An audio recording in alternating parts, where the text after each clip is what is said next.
नमस्कार, स्वागत आपका हरियाणा न्यूज 24 पर। मैं हूं प्रिंस लांबा और स्टूडियो से लाइव जुड़ चुके हैं हमारे साथ खास बातचीत में राष्ट्रीय किसान नेता रमेश दलाल जुड़े हुए हैं, जिनसे अक्सर बातचीत करते हैं राजनीतिक हालातों को लेकर, हरियाणा के राजनीतिक समीकरणों को लेकर। आज फिर एक बार बातचीत में जुड़ रहे हैं क्योंकि कांग्रेस ने अपनी फाइनल सूची 8 लोकसभा सीटों को लेकर जारी कर दी है। रमेश दलाल जी, बहुत बहुत स्वागत आपका हरियाणा न्यूज 24 पर। नमस्कार, आपके दर्शकों को, पूरे हरियाणा की और देश की जनता को नमस्कार। सर, कांग्रेस की सूची सामने आ चुकी है। कुछ दिन पहले आपसे बातचीत हुई, आपने जो नाम बताए उनमें से 5 से 6 नाम वो ही आए हैं जो आपने बताए थे, यानी कि आपने बताया था कि आपके पास कुछ जानकारी सामने आई है। ऐसे में उन्हीं नामों का होना और जो समीकरण आपने समझाए थे वही समीकरण फिट बैठना, क्या लगता है किस तरफ इशारा कर रहा है? एक तो जो मैंने नाम बताए थे जी, 8 सीट डिक्लेयर किए हैं, तो उसमें से 7 वही नाम आए जो मैंने बताए थे। एक ही नाम जो पानीपत का, जो करनाल लोकसभा का है, वो उससे अलग है। और आपको याद होगा, उससे पहले दिल्ली की कांग्रेस की लिस्ट डिक्लेयर होने से पहले भी जो मैंने नाम बताए थे कई रोज पहले, बिल्कुल वही नाम आए थे। बिल्कुल। तो क्योंकि जो राजनीतिक समीकरण है दिल्ली के, हरियाणा के, वैसे तो देश के ही, उनको मैं जानता और समझता हूं। और एक लंबे समय पहले कांग्रेस में जो एक मेरी उस स्तर पे जो कार्य प्रणाली रही, सहयोग रहा, तो इसलिए मुझे ये भी पता है कि कांग्रेस किस ढंग से सोचेगी, किस ढंग से फैसला होगा और किस ढंग से अपनी बात को वो आगे बढ़ा करके और अंत में किस प्रकार के उम्मीदवार लेकर के आएंगे, उसका ये काम था। सर, सवाल यही रहेगा, बड़ा अहम सवाल है, क्योंकि ये जो सूची सामने निकल कर आई, पहली बात तो कांग्रेस के अंदर नेताओं के बीच, जो नेता अपने आप को पूरे प्रदेश की राजनीति का सरमोर समझते हैं, उनके बीच विवाद था कि हमारे समर्थकों को टिकट मिलनी चाहिए, जिनकी पैरवी हम कर रहे हैं उनको टिकट मिलनी चाहिए। लेकिन उन सभी विवादों से बाहर निकलकर कांग्रेस हाईकमान ने सूची जारी की, उसमें भी कई बड़े नाम काट दिए गए। यानी कि भिवानी महेंद्रगढ़ की बात की जाए तो चौधरी बंसीलाल परिवार पहली बार चुनाव से बाहर कर दिया गया। हिसार से बात की जाए, वीरेंद्र डूमरखा का परिवार जो है बीजेपी छोड़कर कांग्रेस में शामिल होते हैं, लेकिन उनको भी मौका नहीं मिला, उनको भी बाहर का रास्ता दिखा दिया गया। और ऐसा ही कुछ करनाल में देखने को मिला, जिस प्रकार कुलदीप शर्मा, एक बड़ा नाम है, पूर्व में विधानसभा के स्पीकर रह चुके, उनको भी जो टिकट नहीं मिलती, उनके परिवार से किसी को टिकट नहीं मिलती। और इसी तरीके के और भी 2-4 नेता ऐसे हैं, बड़े नाम, जिनको टिकट नहीं मिली। क्या लगता है आपको?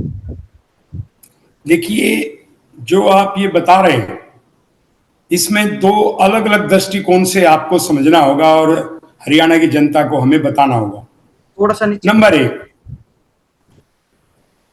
नंबर एक, उसमें एक तो है कि किस तरह से ये जो मामला चला, उसमें जो पुराने कांग्रेसी हैं, जैसे एसआर के गुट आप बोल रहे थे जी, और एक भूपेंद्र हुड्डा का गुट था, तो जो पूरे के पूरे जो टिकट आए हैं, एक कुमारी सैलजा का छोड़ के अंबाला से, वो 7 के 7 टिकट वो भूपेंद्र हुड्डा के गुट के आए। जी बिल्कुल, या कांग्रेस के पहले, क्योंकि आज के दिन विधायक दल के नेता चौधरी भूपेंद्र सिंह हुड्डा हैं और कांग्रेस का अध्यक्ष जो उदयभान है, वो भी उनका ही सहयोगी है। तो इसी को एक कांग्रेस की लिस्ट मान लिया और पहले से ये लग रहा था कि कहीं ना कहीं इनका प्रभाव चलेगा और जिस प्रकार से ये सुझाव पार्टी को देंगे, उसी प्रकार से कांग्रेस पार्टी टिकटों का फैसला करेगी। उसमें एक नया नाम जो डूमरखा परिवार का जुड़ा। मैं बंसीलाल के परिवार पे जाने से पहले एक बात आपको मैं बता दूं कि वीरेंद्र सिंह ने एक प्रस्ताव रखा था कांग्रेस के सामने कि मेरी एंट्री, ज्वाइनिंग वो रैली के माध्यम से हो, उसमें मैं 2-2.5 लाख की रैली करूं। तो वीरेंद्र सिंह को रैली का समय मिलता तो जाहिर सी बात है वो पूरे हरियाणा में जो आज के दिन मजबूत उम्मीदवार हैं, कांग्रेस में नहीं है, उनसे संपर्क साधते अलग अलग पार्टियों से, उनके माध्यम से भीड़ जुटाते, अपना नाम भी आगे बढ़ाते और वो कहते, उनको तो कहते मैं तुम्हारे लिए टिकट लेकर के आऊंगा और अपने पीछे भीड़ दिखाते। जी, तो उनका लक्ष्य यही था कि वो किस प्रकार से अपने बेटे ब्रजेंद्र की टिकट करवा सके। लेकिन कांग्रेस में बहुत सारे लोगों ने उनकी इस बात को सिरे नहीं चढ़ने दिया और आनंद फानन में उन्होंने जब जाके ज्वाइनिंग की, तो ज्वाइनिंग से एक बात साफ लग रही थी कि उसमें कोई भी ऑफिशियल जो कांग्रेस का अधिकृत, जैसे खड़गे साहब, कांग्रेस के अध्यक्ष, राहुल गांधी, प्रियंका गांधी या केसी वेणुगोपाल जो संगठन महामंत्री है, उन्होंने कोई ज्वाइनिंग नहीं करवाई। तो जिस सादे ढंग से ज्वाइनिंग हुई उसी दिन ये ऐसा लग रहा था कि शायद वीरेंद्र सिंह चूक गए, वो पार्टी से भरोसा ले नहीं पाए कि उनके बेटे को टिकट मिलेगा। और जिस प्रकार से बेटे ने ज्वाइन की, वो खड़गे से मिले और उनका इंटरव्यू मैंने देखा, उन्होंने कहा है कि उनकी बहुत पहले राहुल गांधी से बात हुई थी, वो बहुत पहले की बात है, वो संसद की दोनों एक कमेटी में थे, उसमें थोड़ी सी बात हो गई। तो उन्होंने जिस ढंग से एक ज्वाइनिंग होनी चाहिए थी वो ज्वाइनिंग नहीं थी, और वो अपने कहीं ना कहीं प्रयास में उन्होंने ये अपना किया।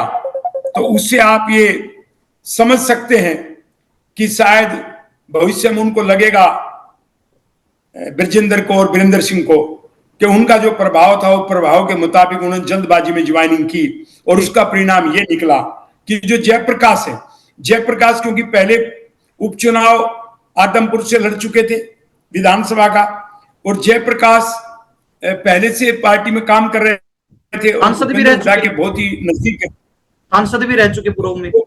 हाँ, और बहुत सारे लोग जो है वो वीरेंद्र सिंह और ब्रजेंद्र का विरोध भी कर रहे थे जी। और एक डर और था, उसका आज मैं खुलासा भी कर दूं।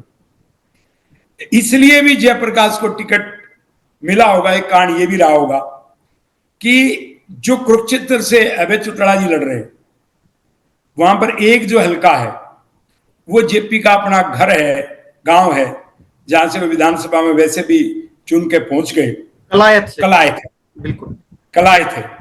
तो जब बीच में ये एक बयान आया कि वो इंडिपेंडेंट लड़ सकते हैं, तो उसके पीछे ये था कि अभय चौटाला तो कलायत में मदद ले लें और यहां पर अपने उम्मीदवार को बैठा दें, वो इनको समर्थन कर दे, इंडिपेंडेंट लड़ लें, तो उनका जितना कांग्रेस की टिकट पे चुनाव होना है, अब तो मेरी शुभकामनाएं वो जीते, मेरे मित्र है, लेकिन जितना इंडिपेंडेंट को उनका चुनाव आसान होने जा रहा था, क्योंकि आईएनएलडी का जो वोट है वो उनके नाम ट्रांसफर होना था। अब आईएनएलडी का तो कैंडिडेट रहेगा, तो इस प्रकार से जो है अब वो कांग्रेस के रूप में चुनाव लड़ेंगे, तो मजबूत स्थिति है, कांटे का मुकाबला होगा।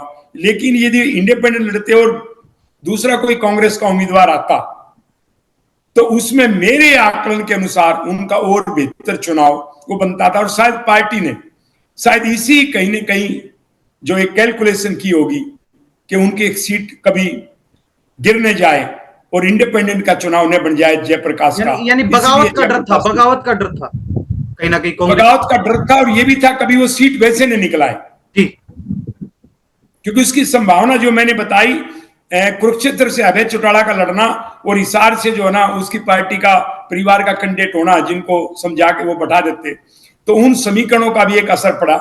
और दूसरा जो मैंने बताया कि वीरेंद्र सिंह की और ब्रजेंद्र कुमार की कोई सोनिया गांधी से, राहुल गांधी से कोई बात नहीं, बीच में जो ये अफवाह चल रही थी कि वो सोनिया से मिले, उसमें कोई दम नहीं था। मेरी जानकारी के अनुसार उनकी ज्वाइनिंग के दौरान जो वो बातचीत चला रहे थे, सोनिया गांधी से कोई बातचीत नहीं हुई। सर अभी भिवानी मेंढरगढ़ की बात करें, चौधरी बंसीलाल परिवार 40 सालों में पहली बार लोकसभा चुनाव से बाहर हुआ है, क्या कहेंगे इसको लेकर? क्योंकि कहा जा रहा था, काफी कांटे का मुकाबला भी था, श्रुति चौधरी, राव दान सिंह, बार बार नामों पर चर्चा हो रही थी। उसके बाद एक चर्चा ये भी चली कि बेटी की बजाय मां को चुनाव में उतारा जा सकता है, यानी श्रुति की बजाय किरण चौधरी को भिवानी मेंढरगढ़ से टिकट दी जा सकती है, लेकिन ना मां को मिली ना बेटी को टिकट मिली। अहीर कैंडिडेट जो है दोनों पर हावी रहा, क्या कहेंगे इसको लेकर? देखिए, सबसे पहले तो मेरी उनके प्रति सहानुभूति है, क्योंकि बंसीलाल हमारे हरियाणा के एक तरह से निर्माता के रूप में देखे जाते हैं। बिजली वो लेके गए, बहुत सारे सड़कों का जो जाल उन्होंने शुरू किया था। तो बंसीलाल जी के परिवार के किरण चौधरी, श्रुति चौधरी के प्रति मेरी सहानुभूति भी है। और एक तरीके से मैंने तो बहुत पहले इस बात का संकेत दिया था, बिल्कुल, कि उनका टिकट नहीं होने जा रहा, आपको याद होगा, बिल्कुल। तो इसके पीछे जो कारण है, एक तो विरोधियों को जो पहले राज्यसभा का चुनाव हुआ उसके आधार पे एक मौका मिल गया, और दूसरा क्योंकि यहां पर कई विधानसभा में यादव वोट बैंक अच्छी संख्या में है, और उसके विपरीत जो पिछले लोकसभा चुनाव में दीपेंद्र हुड्डा जो कोसली से ज्यादा वोटों से चुनाव हारे जी, तो उनको लगता था कि शायद कैप्टन अजय यादव और इंद्रजीत तो क्योंकि बीजेपी से लड़ रहा उनका समर्थन तो मिलेगा नहीं, तो एक यादव कैंडिडेट अपना लेकर के आया जाए जिसको भिवानी में वो अपने वर्कर से मदद करवाएं, और रोहतक लोकसभा में जो यादव का कोसली विधानसभा क्षेत्र है उसमें भी कुछ असर दीपेंद्र हुड्डा के लिए देखने को मिले। इस रणनीति के तहत ये योजना सिरे चढ़ी, और इस योजना में जिसको एक गुट कहा जाता था एसआर के गुट, उसमें सिर्फ शैलजा को छोड़ के रणदीप, किरण चौधरी, किसी को कोई टिकट ने कहने के समर्थक को मिला है, ने उनकी कई सिफारिश पर तरजीह दी गई। तो अब लेकिन राव दान सिंह भी एक अच्छे उम्मीदवार है। मैं ये तो आज खुलासा नहीं करूंगा, जब ये चुनाव संपन्न हो जाए रिजल्ट से पहले 25 मई को चुनाव होते ही 26 मई से मेरे से बात कर लेना। मैं आज भी मुझे पता है कौन जीतने जा रहा है, कौन हारने जा रहा है, लेकिन एक जिम्मेवार व्यक्ति होने की वजह से और क्योंकि एक समाज की भूमिका भी मैं निभा रहा हूं तो उस बारे में मैं नहीं बोलूंगा। और मैं अभी हम किसी का समर्थन नहीं कर रहे, किसी का विरोध भी नहीं कर रहे उम्मीदवारों में, हम एक राजनीतिक चर्चा कर रहे हैं। सबसे पहला जो घाटा है वो तो जाट समाज को हो गया।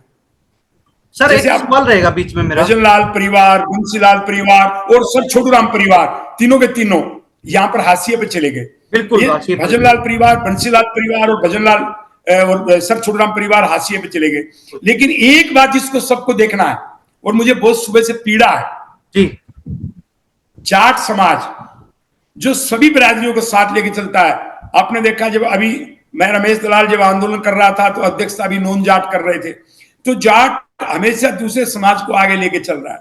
लेकिन पहली बार मैंने पिछले दिनों बताया था, आगाह कर दिया था आपको कि पहली बार 2 ही लोकसभा सीट जाट लड़ रहा है और 2 ही भाजपा। तो भाजपा और कांग्रेस में अंतर क्या रह गया? अब मुझे एक चिंता और हो रही है और ये संभावना बन सकती है। मैं ये सवाल करना भी चाहता था, समाज की मुझे चिंता है, मैं सवाल करना चाहता था, थोड़ा मैं करने जा रहा हूँ जी। आपने सर आपने जिस प्रकार जाट आरक्षण आंदोलन को दोबारा जो है उसमें जान फूंकने का काम किया और जाटों के साथ साथ 5 और बिरादरियों के आरक्षण की मांग आप उठा रहे थे लगातार, आचार संहिता के कारण आपने अपने आंदोलन को जो है स्थगित कर दिया जून महीने तक। लेकिन इस बीच अब बड़ी बात यह है जिस प्रकार भाजपा ने हरियाणा में 10 लोकसभा सीटों में से 2 पर जाट कैंडिडेट उतारे, उसी तरीके से कांग्रेस ने भी 9 लोकसभा सीटों में से 2 सीटों पर जाट कैंडिडेट उतारे हैं।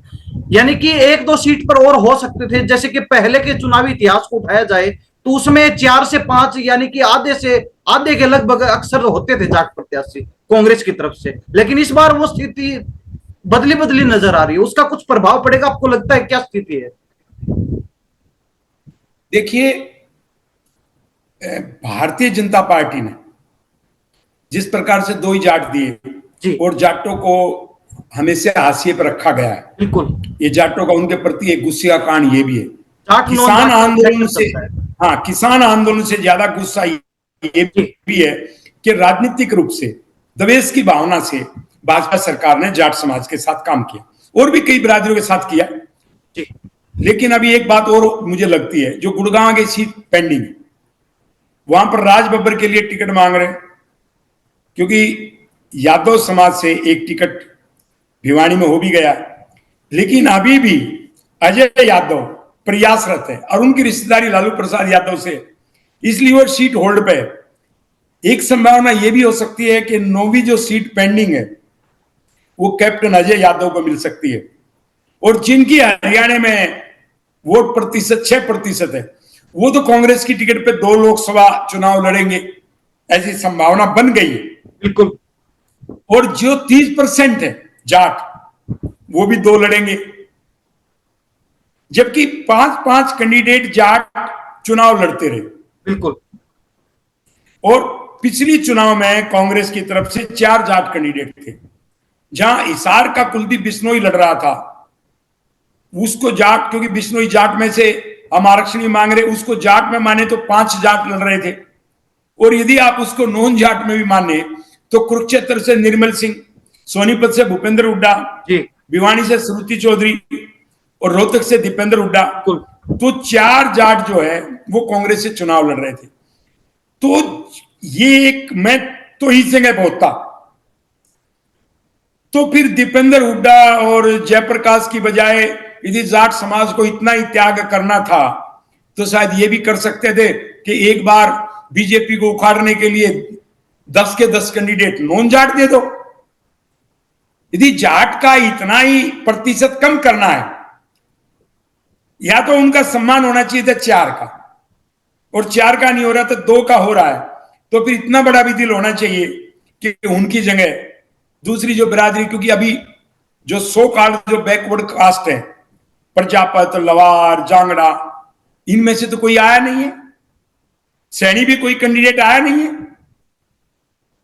तो जब सबको आप समावेश की बात कर रहे हैं कि आप एक पंजाबी उम्मीदवार भी लेके आए हैं, आप सबको ले रहे हैं, तो देखिए मदद किसकी करनी है वो तो अभी हमने फैसला नहीं लिया, लेकिन मैं भी सुबह से आहत हूं कि पहली बार जाट समाज के जो 3 परिवार बताए, क्योंकि मैं भजन लाल के परिवार को जाट समाज का हिस्सा मानता हूं, बिश्नोई जाट का हिस्सा रहा है। बिल्कुल, वो तो बिश्नोई तो एक पंथ है, जैसे बहुत सारे आज के दिन निरंकारी बन गया, कोई किसी बाबा को मानता है, रामपाल को मानता है, कोई सिरसा वाले को मानता है।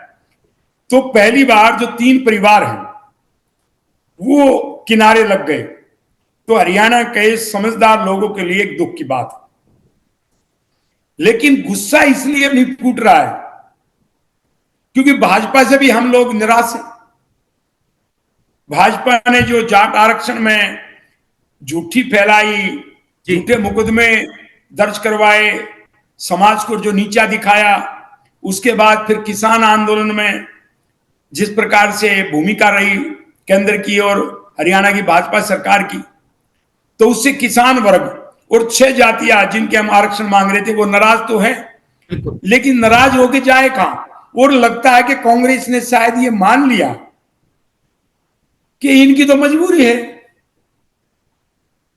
ये तो भाजपा के खिलाफ वोट देंगे, ऐसा शायद उन्होंने निर्णय करते हुए सोचा होगा। यदि कर्ण दलाल को फरीदाबाद में आज तक कोई भी जाट नहीं लड़ा है कांग्रेस की तरफ से, मेरी जानकारी में नहीं है, लेकिन जब भाजपा संघर्ष में थी तो पहली बार भाजपा ने रामचंद्र बेंदा को टिकट दिया जाट को, और वो फरीदाबाद से जीत गए थे। अब की बार यदि जाट कैंडिडेट एक वहां दे दिया जाता तो वो सीट निकल रही थी। तो मैं ये मानने के लिए तैयार नहीं हूं कि सारे जिताऊ कैंडिडेट है, हाँ उसमें से कुछ कैंडिडेट मजबूत है। लेकिन अब जिस प्रकार जाटों की बात आती है, जाट समाज की बात आती है, तो ये कहीं ना कहीं इसका नुकसान किसको होगा? भाजपा में ने भी 2 ही सीटें जाटों को दी, कांग्रेस ने भी 2 ही सीटें जाटों को दी हैं, तो नुकसान किसको होगा? कांग्रेस को होगा या फिर बीजेपी को होगा? देखिए अभी समाज को रमेश दलाल सहित अभी बहुत चिंतन करने की आवश्यकता है कि भविष्य के बारे में सोचकर निर्णय लेना पड़ेगा।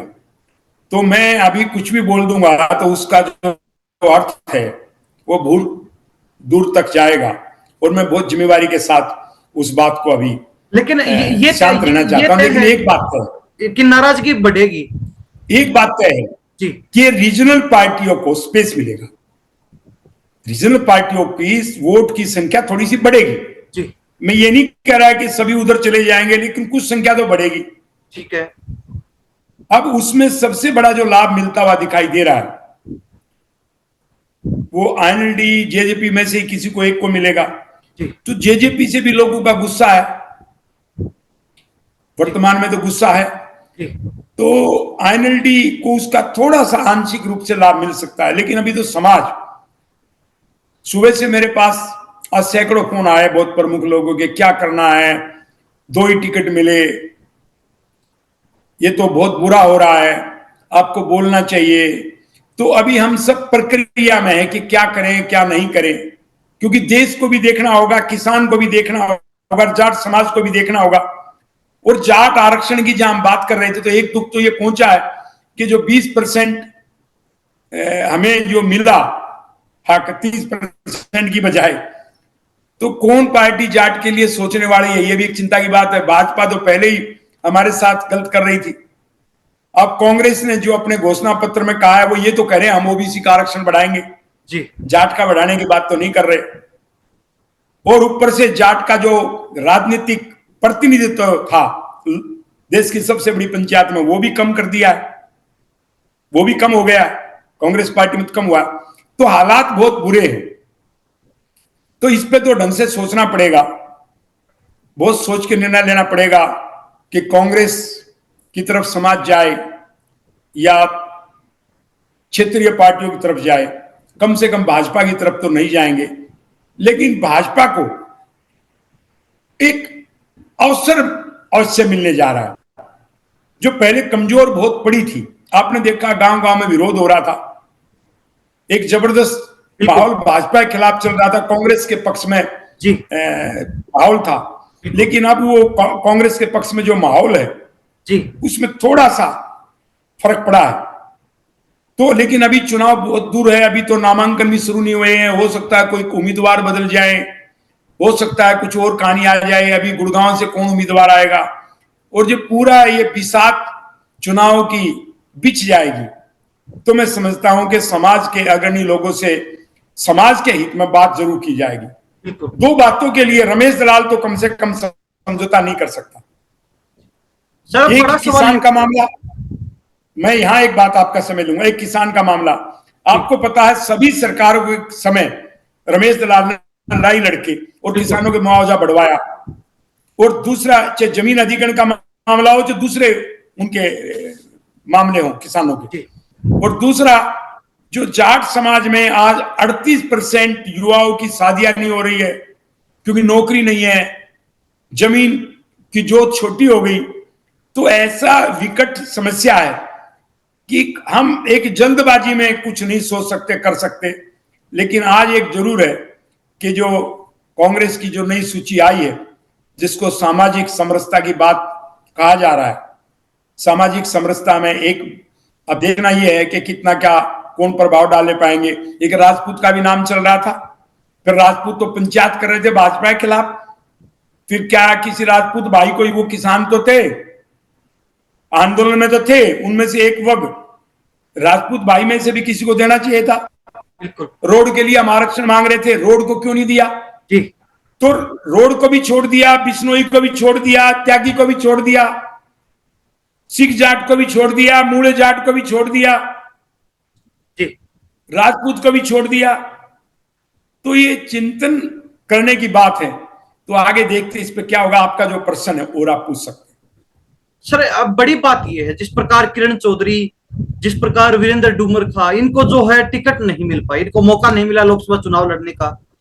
तो ऐसे में क्या मान के चले, कांग्रेस को जो है खुलकर नहीं लेकिन नीचे नीचे अंदरूनी बगावत का सामना करना पड़ सकता है। अंदरूनी जो नाराजगी रहेगी, जो विरोध रहेगा, जो प्रत्याशी उतारे गए उनका, तो ऐसे में कहीं ना कहीं नुकसान हो सकता है अंदर खाते। अब कांग्रेस पार्टी को सबसे पहले तो ये स्पष्ट करना चाहिए कि ये सभी समाज जो मैंने किसान, जाट, रोड, त्यागी, बिश्नोई, मूले जाट, सिख जाट और जो राजपूत भाई हमारे जो नाराज चल रहे हैं भाजपा के खिलाफ में, इनसे बात करके इनके लिए क्या उत्थान की बात करेंगे, ठीक है, ये एक तो स्पष्ट करना चाहिए। दूसरा, जो आपने बताया कि भीतर घात, तो खुल के तो कोई विरोध करता नहीं, खुल के विरोध का तो भरपाई हो जाती है, भीतर घात की कभी भरपाई नहीं हो पाती। बिल्कुल। तो भीतर घात को कांग्रेस पार्टी कैसे रोकती है? अब जिनके टिकट कटे हैं उनकी सेवाएं कैसे लेती है,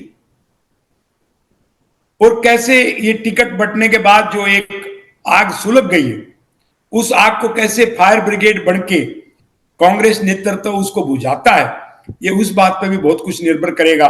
और मैं आशा करता हूं, क्योंकि हम भाजपा को हराना चाहते हैं, कि कांग्रेस पार्टी कुछ ऐसा कदम भी साथ में उठाए कि टिकटों से तो बहुत ज्यादा हरियाणा की जनता को संतुष्टि नहीं है, जिससे जो सभी जो नाराज लोग भाजपा से जो आंदोलनरत थे, उनको आज कोई अच्छा न्याय नहीं मिला है।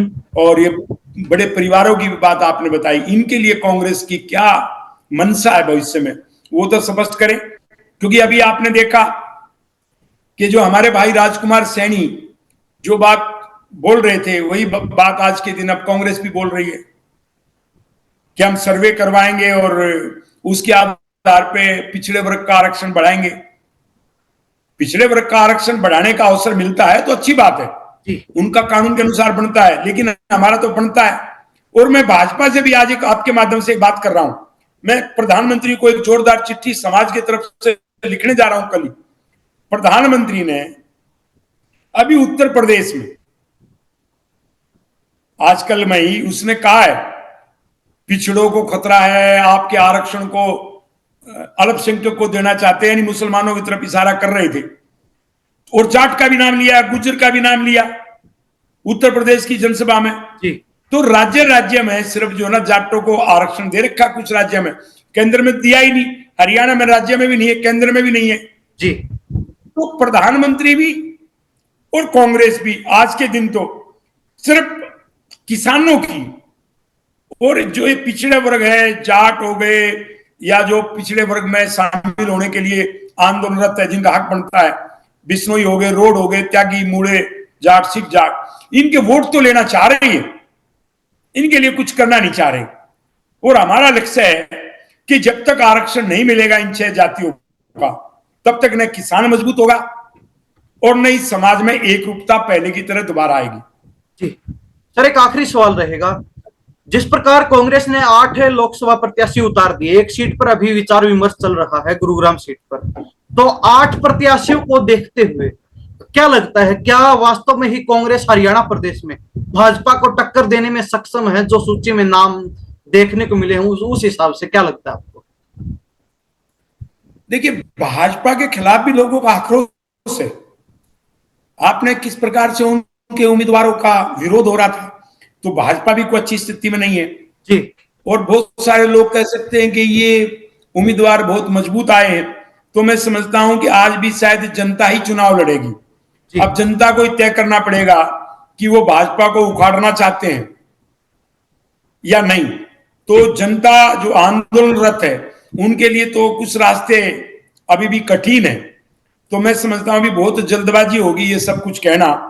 अभी देखते हैं कि 9वां प्रत्याशी कौन आता है और उसके बाद देखते हैं कि कुछ दिन में जो आपको बताया किसानों के लिए, जाट, अपने रोड, त्यागी, बिश्नोई, सिख जाट, मूड़े जाट के लिए कोई क्या छोटा मोटा उनसे बातचीत करके क्या कोई रास्ता बीच में से निकाला जाता है।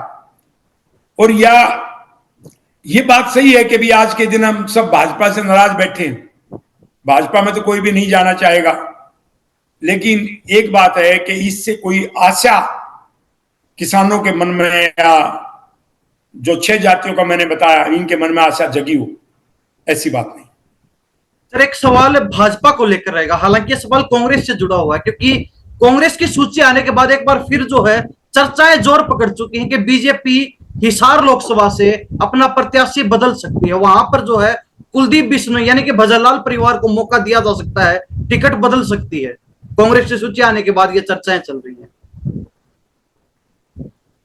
देखिए, लास्ट समय पे आज तक कई पार्टियों ने अपने उम्मीदवार बदले हैं जी। पार्टियां बदलती रहती हैं, कांग्रेस ने पहले बदले हैं, यानी कि ये जो तो हो सकता है कांग्रेस के जो 8 उम्मीदवार हैं इनमें से भी कोई बदला जाए। बिल्कुल, ये तो कोई जरूरी नहीं होता, और भाजपा ही बदल सकती है। तभी तो मैं कह रहा हूं जब तक सारे नामांकन नहीं आ जाएंगे उससे पहले हम कोई विशेष विश्लेषण नहीं कर सकते हैं। लेकिन अंत में मैं यही कहूंगा, जीतेगा किसान और जाट सहित 6 जातियों का आरक्षण रमेश दलाल लेकर के रहेगा। हमारी दृष्टि उस तरफ है कि किस प्रकार से समाज को मजबूत किया जाए। चुनाव आएंगे जाएंगे, राजनीतिक नेता पे ज्यादा यदि भरोसा करेंगे कि वो इनके हक देगा, तो मैं समझता हूं हमारी सबसे बड़ी भूल होगी। क्योंकि राजनीतिक नेता तो अवसर देखते हैं, टिकटों में भी अवसर ही चला है, जो टिकट जिनके कटे वो भी अवसर ही देख रहे थे। भाजपा अपना अवसर देख रही, कांग्रेस अपना अवसर देख रही है, और समाज को अपना अवसर देखना चाहिए। तो मैं तो पूरे 6 बिरादरियों को, विशेष तौर पर पूरे हरियाणा की सर्व समाज को, जो हमारे सभी बिरादरियां साथ दे रही थी, ब्राह्मण से वाल्मीकि, मैं एक ही बात कहूंगा, समाज में एक रूपता लाने के लिए हमारा जो समगोत्र विवाह का मामला है और दूसरा जो 6 जातियों का आरक्षण का मामला है, इस पे अपना समर्थन जारी रखें, ताकि समाज में जब ये दोनों काम हो जाएंगे तभी पुनः एकता आएगी, नहीं तो इनमें विभाजन बढ़ेगा। बिल्कुल सर, बहुत बहुत धन्यवाद, आपने कीमती समय दिया, खास बातचीत की, हमारे साथ लाइव जुड़े आप स्टूडियो में। नमस्कार जी। तो चलते चलते हम आपको एक बार फिर बता दें कि कांग्रेस ने जो 8 प्रत्याशियों की सूची जारी की, उसमें अंबाला से वरुण मुलाना का नाम है, सिरसा से कुमारी शैलजा, रोहतक से दीपेंद्र हुड्डा, सोनीपत से सतपाल ब्रह्मचारी का नाम शामिल है। तो वहीं हिसार से जयप्रकाश कलायत का नाम सामने आया है और गुड़गांव सीट पर अभी विचार विमर्श चल रहा है, मंथन चल रहा है। लेकिन फरीदाबाद की बात की जाए तो फरीदाबाद में महेंद्र प्रताप सिंह, करनाल से दिव्यांशु बुद्धि राजा जो कि युवा नेता हैं कांग्रेस के, और भिवानी महेंद्रगढ़ से रावदान सिंह का नाम जो कांग्रेस ने फाइनल कर दिया है। और इनमें से ज्यादातर वो नाम हैं जो रमेश दलाल जी हमारे साथ खास बातचीत में पहले ही बता चुके थे कि इन नामों पर कांग्रेस जो है मुहर लगाने वाली है। हालांकि एक दो नाम पर ऊपर नीचे जरूर देखने को मिला, कुछ बदलाव जरूर हुआ, लेकिन ज्यादातर वही नाम है जो रमेश दलाल जी ने हमारे साथ साझा किए थे। तो फिर जो है इसी प्रकार की राजनीतिक चर्चाओं के साथ जुड़े रहिए हमारे साथ, और रमेश दलाल जी भी अक्सर आपको जो है राजनीति से रूबरू करवाते रहेंगे। हरियाणा की, प्रदेश की राजनीति के हर समीकरण को आपके साथ यूं ही लगातार साझा करते रहेंगे। तब तक देखते रहिए हरियाणा न्यूज़ 24। मैं प्रिंस लांबा, नमस्कार, जय हिंद।